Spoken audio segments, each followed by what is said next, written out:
그러면 이 수준이 지금 어느 것과 비슷한 공포 수준이냐 시장이 느끼고 있는 이것을 쭉 보면 빅스 지수들을 쭉 히스토리별로 놨죠. 가장 높았던 때가 2008년 10월 미국의 부동산 버블이 터졌을 때 89.53, 지금의 한 2배 정도 되죠. 굉장히 큰 충격이었고요. 그 외에 나머지 급들이 40%대의 충격을 받았습니다. 그래서 제가 빅스 지수 38에서 48 사이가 빅스 지수가 올라갔을 때, 공포 지수가 올라갔을 때 어떤 사건들이 벌어졌느냐를 제가 정리해놨는데요. 거기 정리해보면 1998년 아시아 외환위기 절정 때 빅스 지수가 38에서 48 사이를 갔고요. 1998년 롱텀 캐피털사가 파산했을 때, 그리고 1998년 러시아가 모라토리엄을 선언했을 때, 그리고 1997년 한국에 외환위기가 일어났을 때, 그리고 2000년에서 2003년에 사이에 IT 버블 붕괴가 일어났을 때, 2001년 9.11 사태가 일어났을 때, 2003년 3월 20일 이라크 전쟁이 일어났을 때, 그리고 2010년 4월 23일 그리스가 IMF 구제금융을 신청했을 때, 그리고 2010년, 2011년 남미, 그리고 남유럽에서 금융위기가 일어났을 때의 빅스 지수가 38에서 48입니다. 그러면 지금 빅스 지수가 43에서 49 사이를 가고 있다는 것은 지금 시장이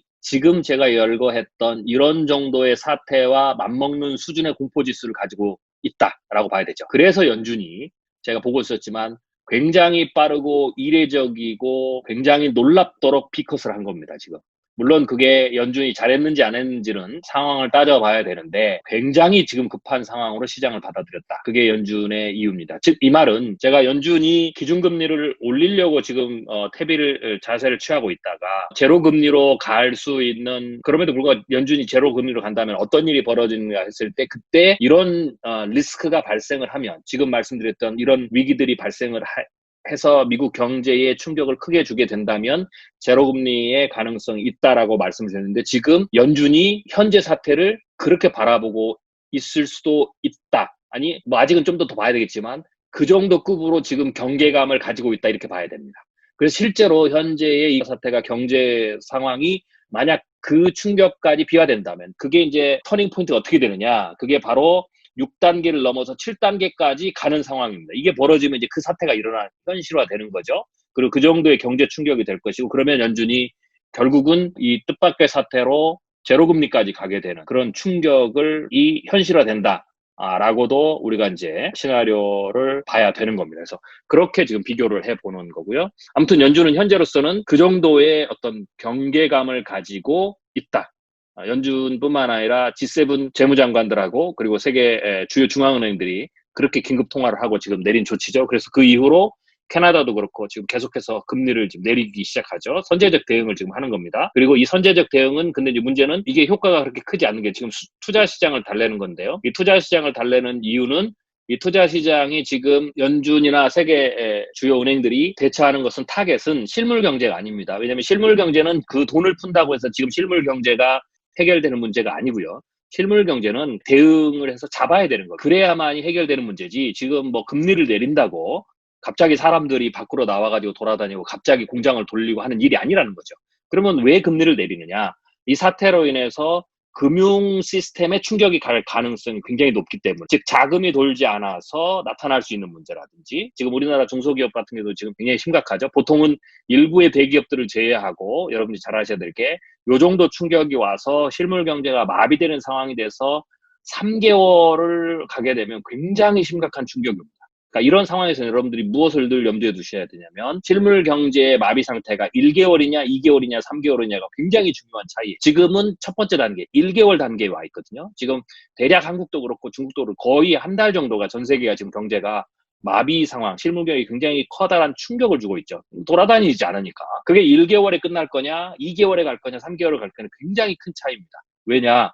대부분의 기업들이, 웬만한 기업들을 제외하고 현금 유동성이 3개월 정도 버틸 만한 현금 유동성을 보유한 기업이 많지가 않습니다. 그건 여러분들이 비즈니스 해보시면 알 거예요. 쉽게 얘기해서 매출이 하나도 없을 때 내가 가지고 있는 돈으로 3개월을 버틸 수 있는, 기존의 고용을 유지하면서 비용을 유지하면서 하는 기업이 그 3개월 분량의 유동성을 현찰로 확보하기가 비즈니스 하면서 굉장히 어렵습니다. 대부분의 상당수의 기업들 아마 절반 이상은 한 달 정도의 현금 유동성을 가지고 있을 가능성이 높고요. 조금 더 잘한다는 기업들이 2개월에서 3개월입니다. 그래서 대체적으로 한 달을 타격을 받으면 굉장히 위크한 기업들은 심각한 구조조정이라든지 혹은 회사의 어떤 파산이라든지 뭐 이런 것을 염려해야 되는 겁니다. 지금 한국에서 지금 고용자금을 지원하는데 문의가 폭주하는 이유가 바로 그런 겁니다. 그래서 한 달 단계는 그 문의가 폭주한다. 그래서 자영업이라든지 그다음에 아주 약한 중소기업들이 첫 번째 한 달의 마비에 타격을 심하게 받는다 이렇게 보면 됩니다. 그리고 서민층의 타격을 굉장히 심하게 보고 있죠.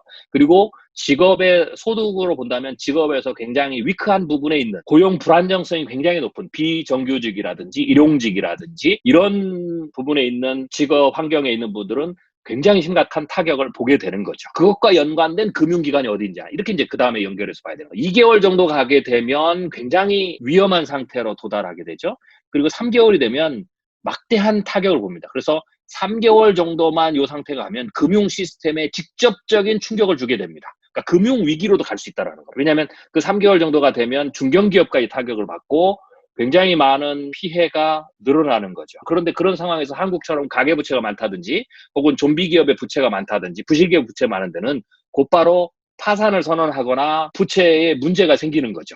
그렇게 되면 그게 바로 금융권의 타격을 보게 되죠. 그래서 사실 지금 연준이나 각국의 중앙은행이나 그리고 각국의 G7 주요 장관들이 재무장관들이 회의한 이유는 지금의 이 사태는 돈을 풀어서 실물 경제가 회복되는 부분이 아니라 제가 지금 말씀드린 이 부분에 대해서 지금 위기감이 고조됐고 또 투자 시장도 마찬가지고요. 그래서 그 부분에 대해서 선제적으로 지금 길과 방향성을 제시하는 것이다 라고 보시면 됩니다. 그렇기 때문에 앞으로 이 문제는 당연히 어떻게 됐어요? 금리를 내린다고 곧바로 시장에 효과가 없는 겁니다. 이거는 최악의 경우를 막기 위한 거니까. 그래서 지금 상황을 그렇게 여러분들 이해하셔야 되고, 그리고 지금 그러면 어떻게 봐야 되냐면 지금 이제 경제에 대한 예측은 각국이 어느 정도에 대응해서 실물 경제를 빠르게 회복시키느냐라는 부분으로 예측의 포인트를 삼아야 되는 겁니다. 그렇다면 이제 각국을 봐야 되겠죠? 그러면 이제 기본적으로 여러분들이 아셔야 될 게 중요한 경제와 연관된 사회 시스템의 아퍼레이팅과 관련해서 굉장히 중요한 기준점을 공통적인 기준점이 있습니다. 그걸 꼭 잊지 마셔야 되는데 그게 3가지 정도가 되는데 하나는 피크 도달 시점, 그리고 두 번째가 통제 가능한 상황이라고 정부가 국가가 선포하는 시점, 그리고 세 번째가 소멸 시점. 이렇게 3가지로 나눠야 돼요. 그 중에서도 가장 중요한 게 피크 도달 시점이고요. 두 번째가 통제 가능한 시점이고 이렇게 됩니다. 그래서 그 2가지가 굉장히 중요하다 라고 보시면 되고요. 일단 경제는 통제 가능한 수준 두 번째 단계까지가 선포돼야 정상화된다 이렇게 봅니다. 완전 정상화 그때가 되는 겁니다. 그러면 그것을 100으로 봤을 때 통제 가능한 수준, 그리고 그 전에 피크 도달 시점, 그리고 피크 시작 시점 이렇게 하나를 더 연장할 수 있겠죠. 그럼 앞단을 다시 3개로 나눈다면 거기에 따라서 경제적 충격이 있다. 그래서 피크 시작 시점은 경제적으로 보면 예를 들면 첫 번째 리스크가 되고요. 피크 도달 시점이 경제의 두 번째, 거기까지가 이제 두 번째의 충격의 수준을 가늠하게 되는 거고, 그리고 나서 이제 세 번째로 넘어가는 부분이 이제 되는 거죠. 그래서 그렇게 여러분들이 분석을 해봐야, 나눠서 단계를 봐야 되고요. 예를 들면 금융 시스템이 지금 연준이나 세계 중앙은행들 그리고 각국의 G7 재무장관들이 염려하는 금융 시스템의 충격 혹은 금융위기 가능성, 시스템의 붕괴는 금융위기로 가죠. 그 부분에 대한 염려하는 부분들은 바로 통제 가능한 수준이 늦어지는 거죠. 혹은 피크 도달 시점이 늦어지는 그런 어떤 부분들이다라고 여러분들이 생각하시면 되겠습니다. 중국의 사례를 보면 피크 지점 도달은 피크로 가기 위한 확산 시작 시점에서 피크 최고 수준에 올라가는 거죠. 중국은 일단 대체적으로 피크 지점 도달에 대한 기준점이 일일 기준, 당일 기준 신규 확진자의 수보다 완치자 수가 더 많아지는 그 역전 시점이 피크 도달 지점이죠. 대체적으로 봤을 때 중국은 2월 17, 18, 19 요 정도가 중국은 피크 도달 시점에 들어갔다라고 보시면 되고요. 대체적으로 피크 도달 시점 이후에 한 달, 그리고 길면은 2달 정도, 한두 달 사이가 지나야 통제 가능한 수준을 선포하는 수준이 되겠죠. 그렇게 여러분들이 대략 계산을 하시면 되고요. 이 피크 도달 시점이 지나면 이제 생산이 회복되죠. 중국 같은 경우도 지금 공장 가동률이라든지 생산이 대체적으로 한 50에서 70% 정도 회복이 됐다라고 보시면 됩니다. 그 전은 마비 상태죠. 한국은 지금 그 도달 시점을 가고 있으니까 점점점 생산 가동률이 줄어들고 있다 이렇게 봐야 됩니다. 한국 같은 경우에. 그리고 한국을 넘어서 지금 확산되는 나라들이 있습니다. 이 자료를 보시면 노란색이 10명 미만 지역이죠. 그리고 색깔이 진해질수록 규모가 많은 부분이죠. 여러분 눈에 보시면 알겠지만 미주 지역 이나 남미 지역들은 지금 초반 단계라고 보시면 됩니다. 한국의 초반 단계와 비슷하다라고 보시면 되고요. 지금 중국 최악의 경우 뭐 한 2달 반에서 5월달, 한 석 달 정도는 갈 수 있다. 그래서 그 정도까지가 현재로서는 가장 악화된 상태로 현재 저도 개인적으로 좀 보고 있습니다. 기업에게서는 5월까지는 좀 대비를 좀 해야 될 것 같아요.